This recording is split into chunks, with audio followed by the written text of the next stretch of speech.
good morning, or perhaps, I should ask you, when is your morning? You see, that's where we must begin today. Not with techniques, not with alarm clocks, but with a simple question that will tell you almost everything about the direction of your life. When do you begin your day? Now, I'm not here to shout at you. I'm not here to tell you you're wrong. I'm simply here to share some ideas, some observations, things I've learned over the years by watching successful people and unsuccessful people, and noticing the patterns. And here's what I've noticed.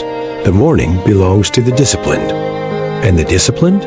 Well, they tend to own a lot more than just their mornings. Let's talk about that.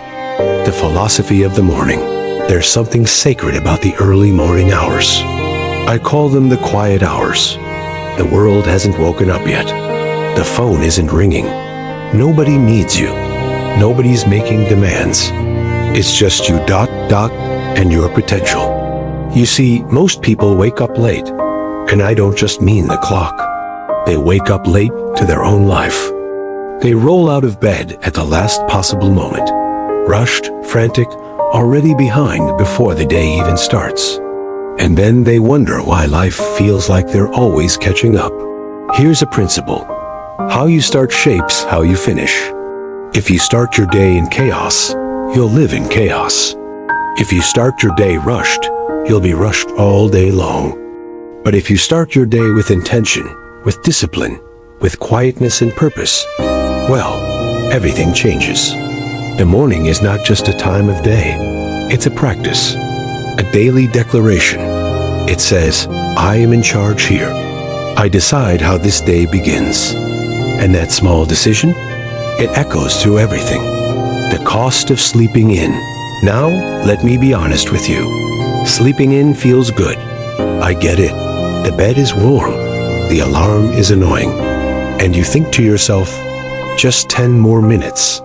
What's the harm? Here's the harm. It's not really about the 10 minutes. It's about the pattern. It's about what you're practicing. Every time you hit that snooze button, you're practicing something.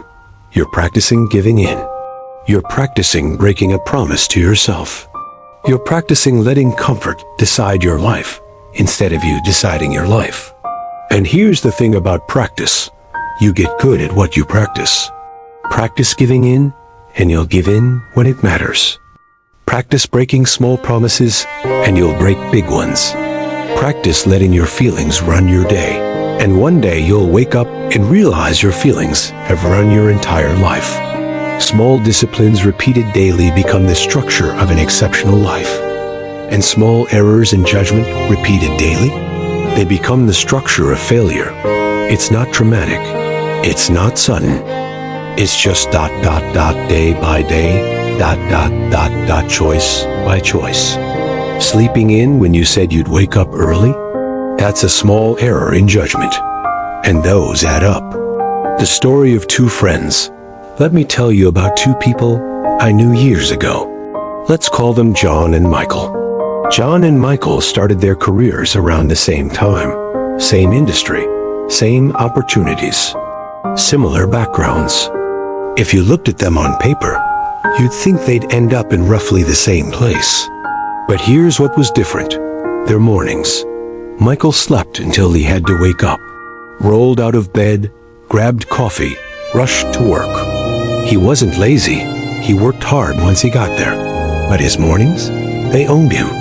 He was always reactive, always responding to whatever came at him.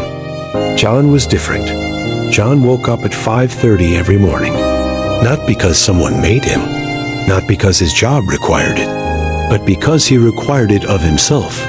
He'd spend the first hour reading, thinking, planning his day, exercising, working on a side project. By the time most people were hitting snooze for the third time, John had already won the day. Now here's what happened over the years. Michael stayed pretty much where he started. He wasn't failing, but he wasn't growing either. Just surviving, getting by. John became one of the most successful people in his field.